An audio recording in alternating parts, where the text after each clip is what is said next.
La Romana, the Dominican Republic. This is a company town. Everything flows from the cane fields to the sugar mill, and just about everything is owned by the corporation that runs it. The airport, the golf resort, the cruise ship terminal, and even this humble Little League field that the local kids all say is the best one around.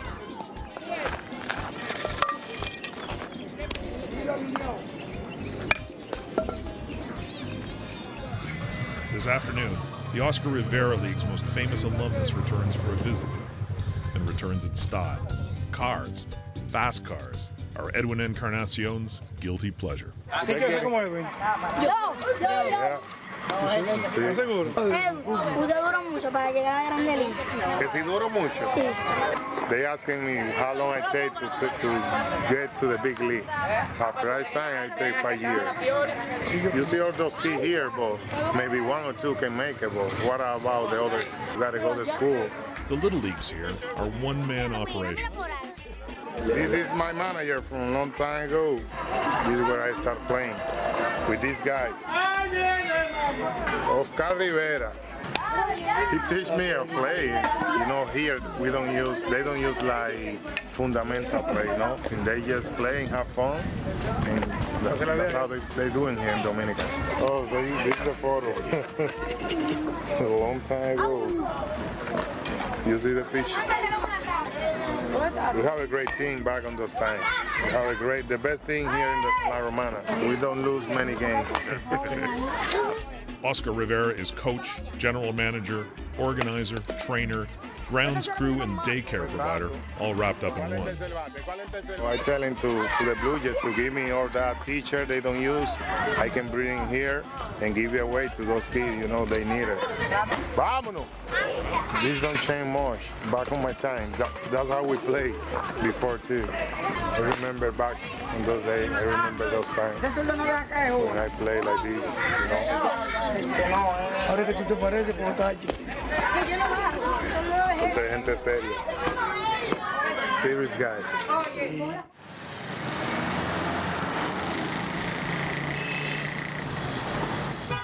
A short walk from the ballpark is Rio Salado, the barrio where Encarnación grew up. Welcome to my neighborhood. This is where I come from. This is my old house right here. You guys can see they break it out, but it's still a little bit part there.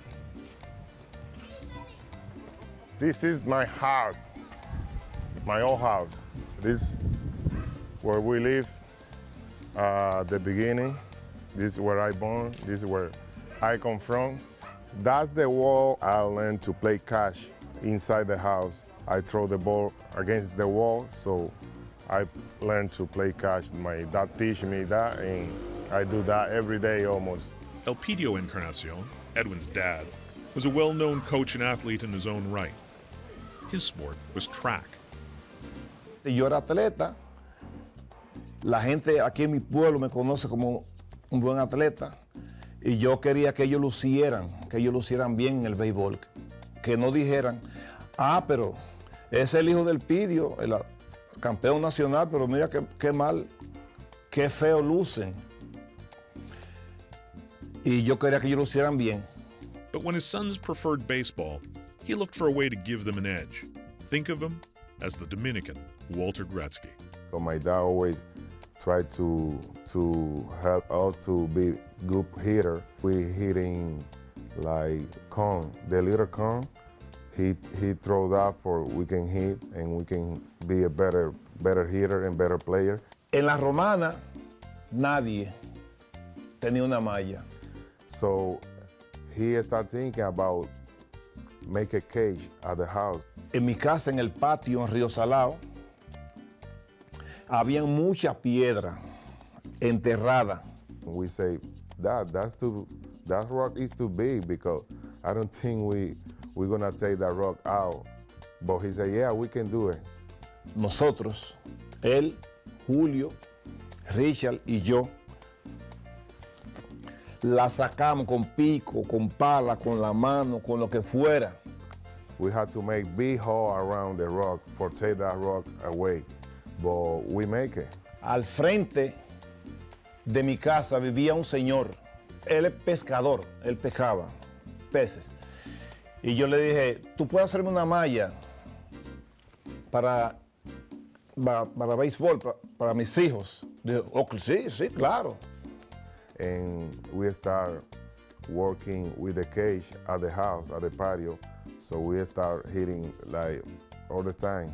De hecho, me acuerdo el precio, 500 pesos dominicanos, que en ese entonces era mucho, pero dentro de nuestra precariedad y entre el sueldo de ella y el mío, juntamos los 500 pesos y compramos la malla. De ahí para allá, lo demás es historia. You can see my dad over there, that's the cage was. When I was a little, that's where we hit the ball. Every time I come here, I feel very happy. That's why I come here a lot, because I be part with my people. I can talk with all my old friends. When I don't have nothing, they always be with me. So now I'm making the big league, so they enjoy the moment. They very proud of me too. So that's why I keep coming here. The path began here, and you know where it leads. To the big leagues, to stardom and riches, every Dominican kid's dream. But for Edwin Encarnación, it would be a circuitous and bumpy road. This game tries to make you crazy if you don't have that strong man, you know?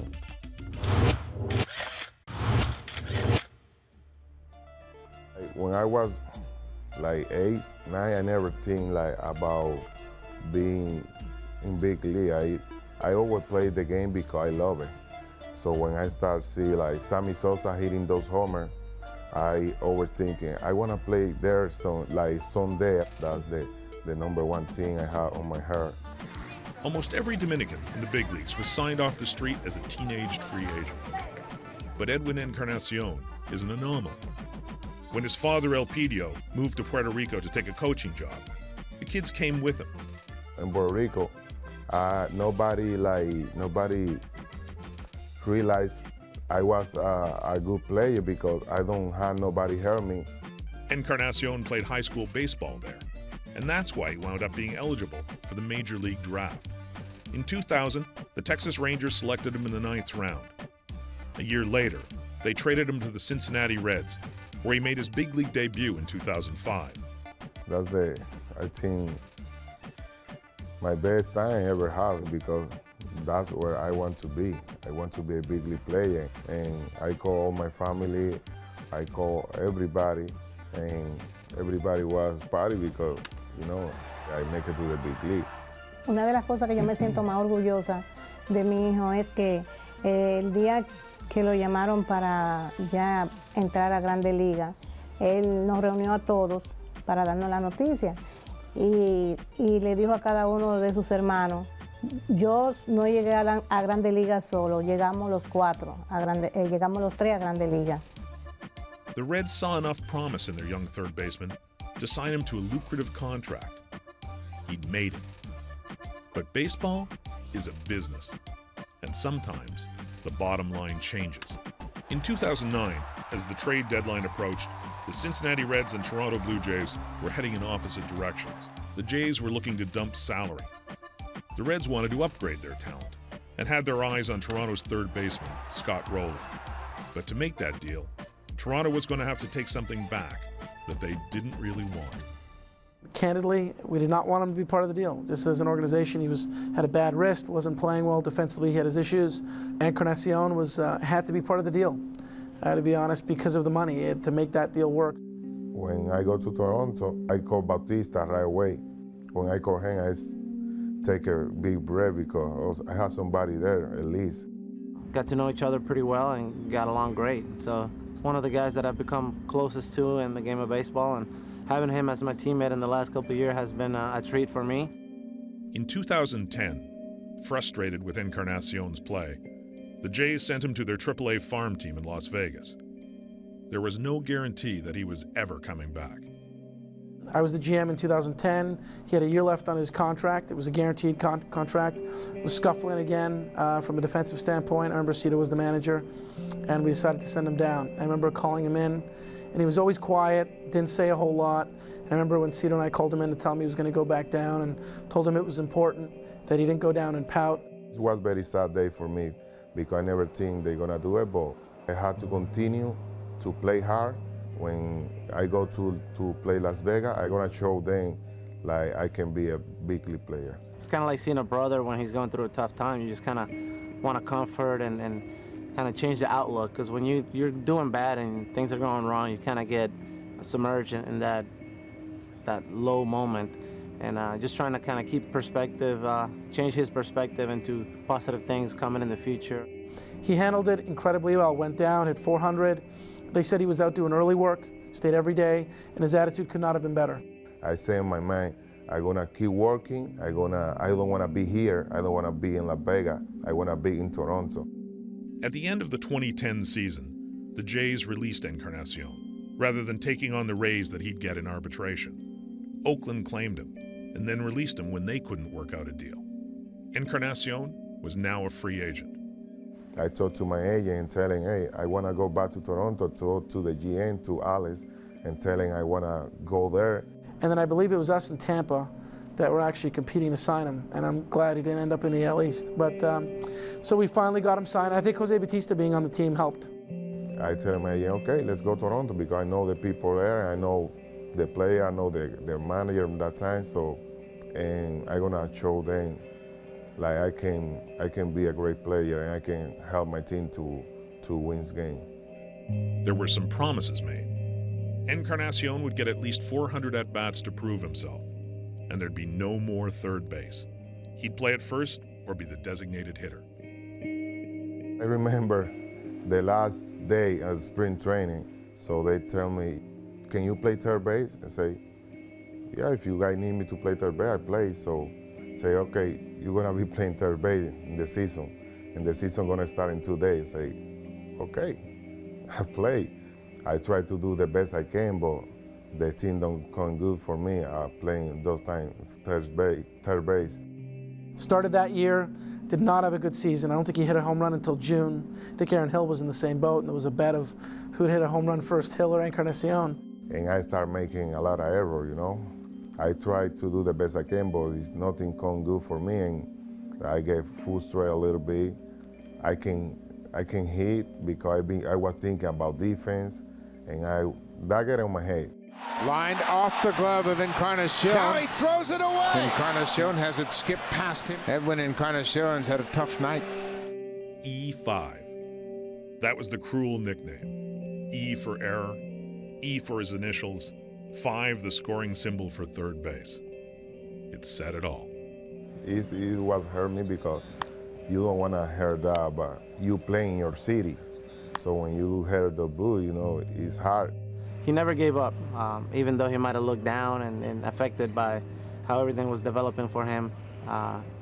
And he had a right to feel that way, because it was going pretty bad for him at one point. For those times, Bautista helped me a lot because he's the one to tell me, like, keep going, Edwin. I know you can do it. Keep working hard. He supported me a lot from those times. In June, the Blue Jays had a tough choice to make. Juan Rivera or Edwin Encarnación. One of them had to go. It was actually a discussion between the two, and Encarnación had a pretty good June, and we decided to cut Rivera loose and see if Encarnación could get it going. The second half of the 2011 season went well. Encarnación's future in Toronto finally seemed secure, but he knew he could get better.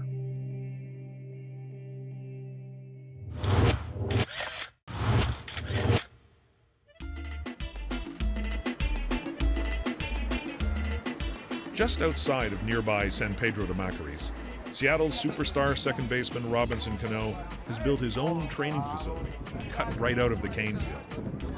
There, he and Encarnación take batting practice.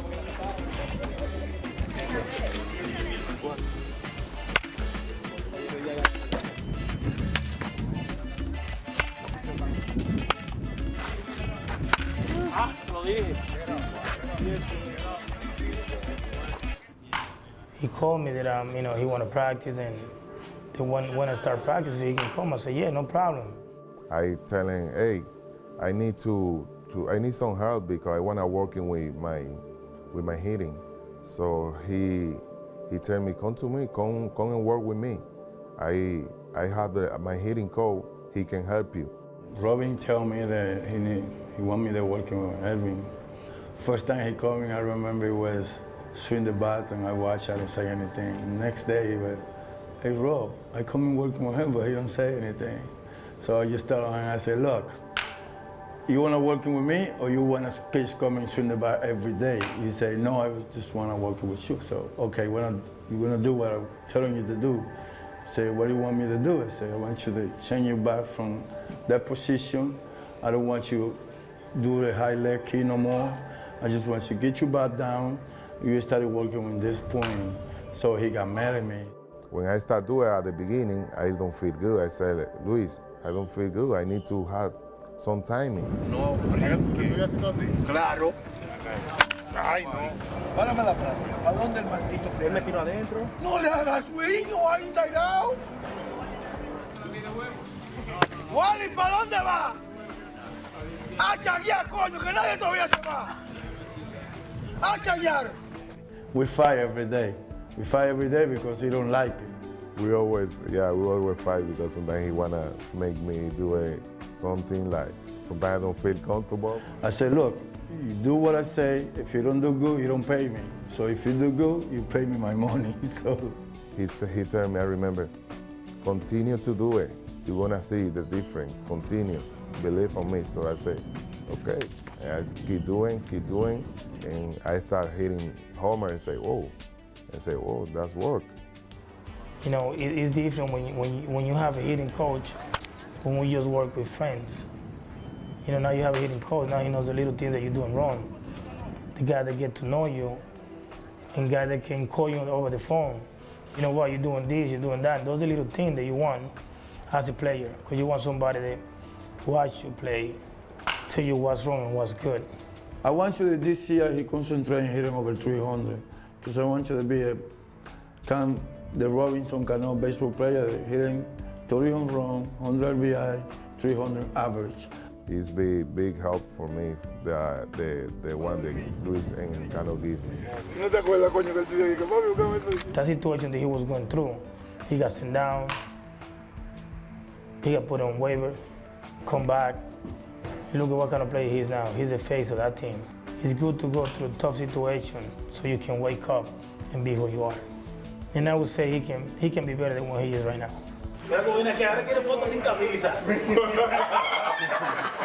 In 2012, his first season after working with Mercedes, Encarnación emerged as one of the game's best power hitters. Drives this ball deep to center field. Home run, Encarnación! I think he's one of the quietest superstars you'll ever meet. No one even identifies him as a superstar. But when you look at what the production has been, look at the Pujolses and the Prince Fielders and all those guys, he's right there, if not better even. We didn't necessarily think he was going to be this good. I think we're really fortunate to have him, and I think he's the best kept secret in the game. New nickname, 240. Coco. Each winter, Encarnación stages a camp for local kids in La Romana. Even with a bunch of other major leaguers in attendance, including Cano, there's no question who's the star attraction. Desde Toronto para el mundo, desde La Romana, del patio, Edwin Encarnación. Edwin. Si ustedes quieren ser Grande Liga, tienen que dedicarse el 100%, ¿verdad que sí? ¿Cuál estudian aquí? Edwin Encarnación enjoys the perks of being a major league star. He has a beautiful house in a comfortable neighborhood in La Romana. He has his family around him. He has a garage full of fancy cars. Hey, how you doing? Good, how you doing? Welcome. But at dawn in the winter, you'll find him here, putting in hard work and preparation for the season to come, with his son, Edwin Jr., looking on. I try to teach my son the same way my parents do to me, my dad, my mom. I try to do the best I can do because I want my son to be something in the future, you know, maybe baseball player, maybe doctor, whatever he wants to do, but I always gonna support him no matter what.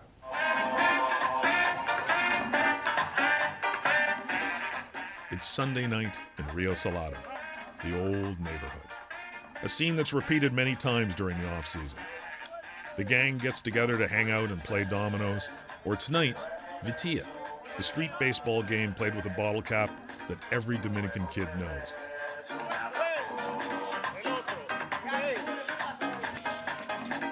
I play Vitilla every Sunday here in Dominican with my old friend from back on the day. So we still enjoy that game because that's the first thing you play here when you are a kid. So that Vitilla is the #1 sport here at the street.